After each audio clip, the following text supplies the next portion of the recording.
La population mondiale augmente de 70 millions de personnes par an. Dans le même temps, nos ressources naturelles, charbon, pétrole, gaz, eau s'amenuisent. Avec le développement du tiers-monde, nous sommes assis sur une bombe à retardement. Prenez les forêts, par exemple. Nous savons très bien qu'elles sont essentielles pour réduire les émissions de gaz carbonique. Et pourtant, qu'est-ce qu'on fait? On continue de ravager nos forêts pour développer l'agriculture, les villes, les énergies alternatives, ou des choses inutiles comme des fauteuils. Alors qu'on devrait unir nos forces et se battre pour faire avancer les choses. Il faudrait qu'on lutte contre le réchauffement climatique, qu'on lutte contre les inégalités sociales. Nos hommes politiques ne proposent que des solutions de fortune pour rassurer la population dans le seul et unique but d'être réélus. On a besoin d'un changement radical. La situation actuelle est devenue insupportable. Et pourquoi on accepte tout ça? Parce qu'au lieu de se concentrer sur des besoins, notre société est basée sur des désirs. Qu'est-ce qu'on nous apprend à convoiter depuis l'enfance? Un compte en banque bien rempli? Des voitures de sport, des téléviseurs à écran plat, la liposuction? Un lifting, ça va nous aider d'après vous? Non. Ça sert juste à flatter notre ego. C'est pas ça qui va aider le monde. Il faut vraiment qu'on se serre les coudes. Qu'on arrête d'être individualiste. Il faut qu'on unisse nos forces. Que notre pays, notre monde ne fasse plus qu'un. On a besoin de quelqu'un qui se batte pour ses idéaux. De quelqu'un qui pour une fois croit en ce qu'il dit. Qui croit en l'action. Quelqu'un qui fasse en sorte de changer le monde pour qu'il soit tel que nous voulons. Nous ne pouvons rien faire contre l'irrationalité. En tant qu'acteurs rationnels, notre capacité à maîtriser nos destins est limitée par nos actions et réactions rationnelles qui sont basées sur ce que nous savons du monde.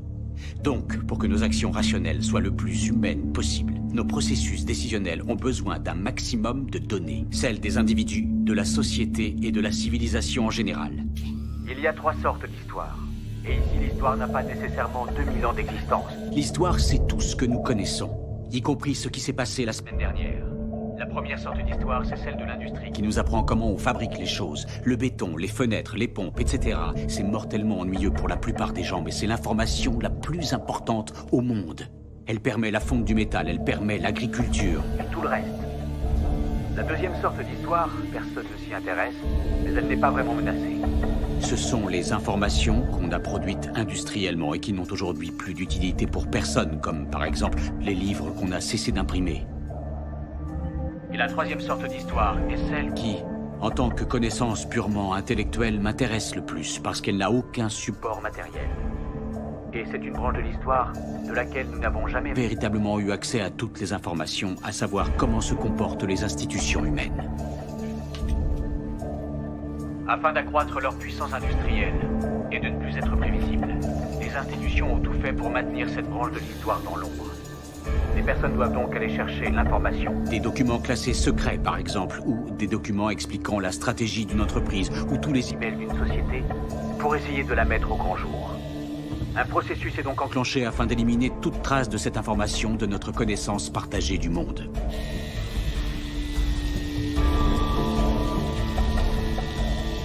Donc je m'intéresse à cette branche de l'histoire plutôt qu'aux 2 autres auxquelles nous avons accès, ce qui n'est pas le cas de celle-ci.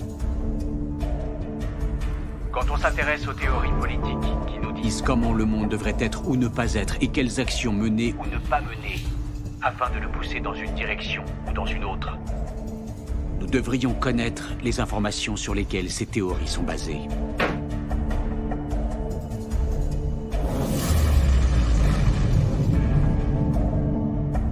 Si on considère le point de vue d'une institution, toutes les institutions sont engagées dans des activités injustes. Certaines beaucoup plus manifestement que d'autres. Aussi, lorsqu'on essaye de trouver des informations qui pourraient aider à améliorer la justice, on est confronté aux institutions qui ne tiennent pas à voir ces informations dévoilées. Toute l'histoire des idées, de toutes les idées auxquelles nous avons accès et qui nous permettent de connaître le monde, définit le périmètre dans lequel nous agissons de façon rationnelle. Nous agissons bien sûr tous de façon irrationnelle, et les sociétés agissent elles aussi de façon irrationnelle. Mais nous ne pouvons rien faire contre l'irrationalité. En tant qu'acteurs rationnels, notre capacité à maîtriser nos destins est limitée par nos actions et réactions rationnelles qui sont basées sur ce que nous savons du monde. Donc, pour que nos actions rationnelles soient le plus humaines possible, nos processus décisionnels ont besoin d'un maximum de données, celles des individus, de la société et de la civilisation en général. Il y a 3 sortes d'histoires. Et ici, l'histoire n'a pas nécessairement 2000 ans d'existence. L'histoire, c'est tout ce que nous connaissons, y compris ce qui s'est passé la semaine dernière. La première sorte d'histoire, c'est celle de l'industrie qui nous apprend comment on fabrique les choses. Le béton, les fenêtres, les pompes, etc. C'est mortellement ennuyeux pour la plupart des gens, mais c'est l'information la plus importante au monde. Elle permet la fonte du métal, elle permet l'agriculture. Et tout le reste. La deuxième sorte d'histoire, personne ne s'y intéresse, mais elle n'est pas vraiment menacée. Ce sont les informations qu'on a produites industriellement et qui n'ont aujourd'hui plus d'utilité pour personne, comme par exemple les livres qu'on a cessé d'imprimer. Et la troisième sorte d'histoire est celle qui, en tant que connaissance purement intellectuelle, m'intéresse le plus, parce qu'elle n'a aucun support matériel. Et c'est une branche de l'histoire de laquelle nous n'avons jamais véritablement eu accès à toutes les informations, à savoir comment se comportent les institutions humaines. Afin d'accroître leur puissance industrielle et de ne plus être prévisibles, les institutions ont tout fait pour maintenir cette branche de l'histoire dans l'ombre. Les personnes doivent donc aller chercher l'information. Des documents classés secrets, par exemple, ou des documents expliquant la stratégie d'une entreprise, ou tous les emails d'une société, pour essayer de la mettre au grand jour. Un processus est donc enclenché afin d'éliminer toute trace de cette information de notre connaissance partagée du monde.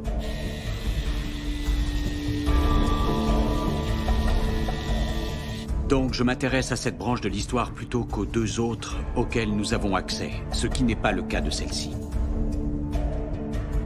Quand on s'intéresse aux théories politiques qui nous disent comment le monde devrait être ou ne pas être et quelles actions mener ou ne pas mener afin de le pousser dans une direction ou dans une autre, nous devrions connaître les informations sur lesquelles ces théories sont basées.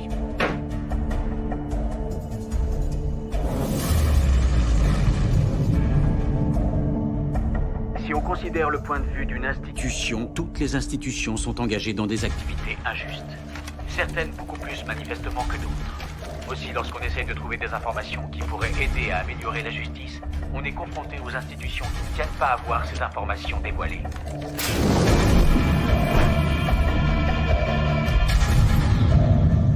Ce serait le signe qu'une information peut avoir du pouvoir si on la libère. C'est pourquoi j'ai toujours dit que si la censure devait être condamnée, elle n'en est pour autant pas moins un signe révélateur, une manière de mettre en évidence la peur qu'inspire une réforme par la connaissance.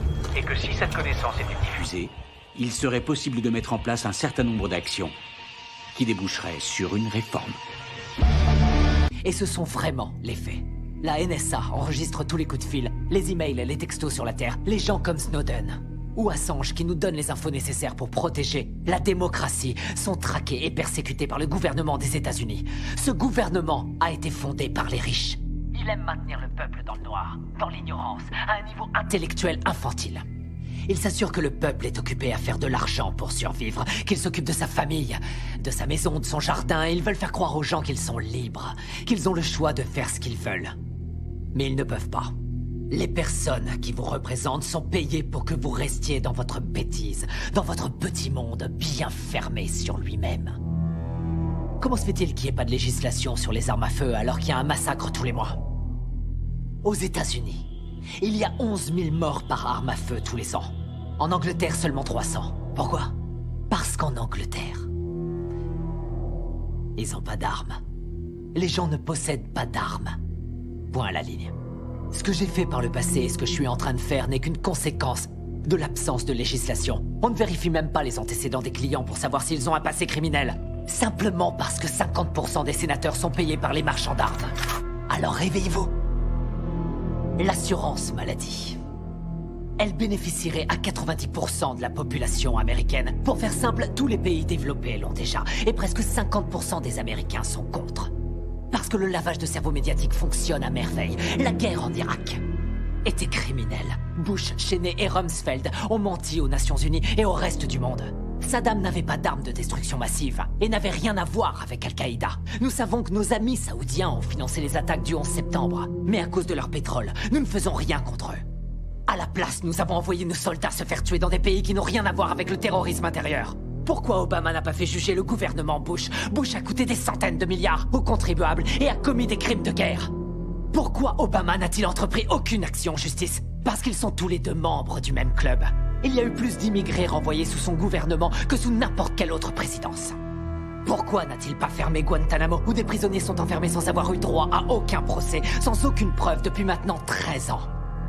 Il n'a pas mis son veto à l'approvisionnement des détenus dans le National Defense Authorization Act, ce qui en clair permet la détention infinie et sans procès, américains y compris.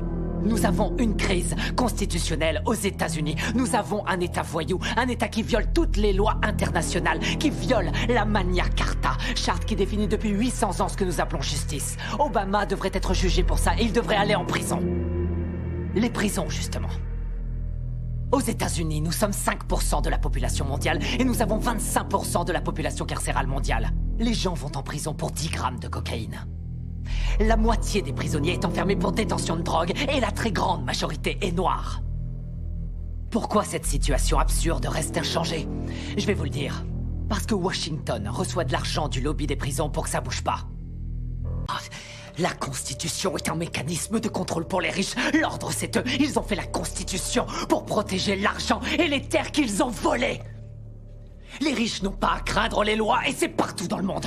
Regarde les oligarques russes. Et les propriétaires allemands de l'industrie automobile, des chemins de fer, de l'industrie pharmaceutique, ils ont tous utilisé le travail des esclaves sous Hitler. Pas vrai?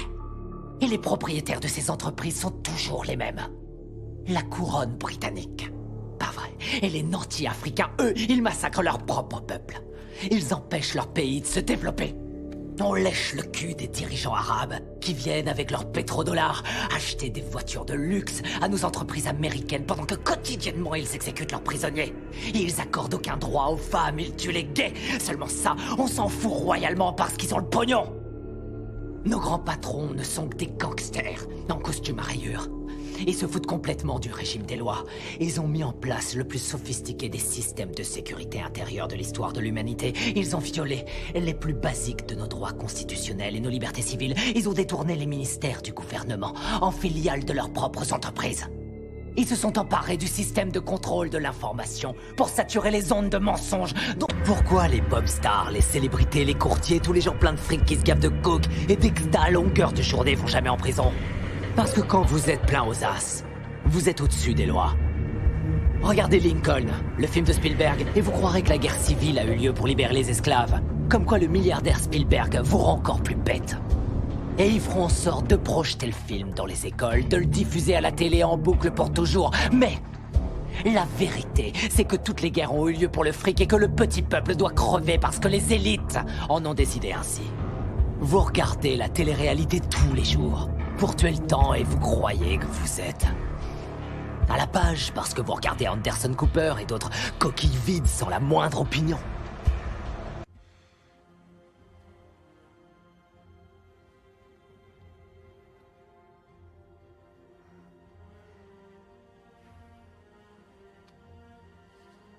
Nous n'avons pas demandé la vie qu'on nous a octroyée.